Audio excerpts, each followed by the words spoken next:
Hi everyone, it is a session on recalling the duty provisions. Here we are with section 80M, deduction in respect of intercorporate dividends. Who is the eligible LLC here? The domestic company. If its gross total income includes in any previous year any income by way of dividends received from any domestic company, or it could be a foreign company, or it could be a business trust. So whenever I am a domestic company, I am receiving some dividends from either a domestic company or a foreign company or a business trust, then this section will be applicable to me. Okay, what is the permissible amount of deduction? Deduction equal to the amount of dividends received from other domestic company or foreign company or business company as does not exceed the amount of dividend distributed by such company on or before the due date. Okay, let's understand this. Okay, let's understand this with the example. Okay, I have received a dividend of 10 lakhs during the year.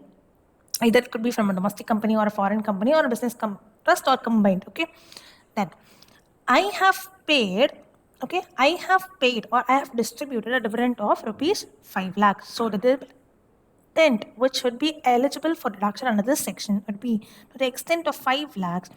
Okay, so that's what this means. Okay, does not exceed the amount of dividend distributed by such domestic company. Say assume I have received only 2 lakhs, okay, but I have paid a dividend of 3 lakhs. So what is the amount of permissible deduction? It is still 2 lakhs. It is still 2 lakhs. Okay. And again, there is another note which states that it shall not exceed the amount included in the gross total income. It shall not exceed the amount included in the gross total income. When there will be no reduction, if this dividend distributed has already been allowed as reduction under this section in any of the previous years, okay, then during the current previous year, I will not be eligible for any reduction. What does this due date means? As usual, it means the due date 1 month prior to the due date of furnishing the return of income under section 139, subsection 1. What are the additional points?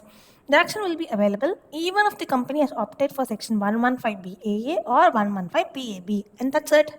Thank you. Please do like, share, and subscribe if you find this video as useful. Thank you.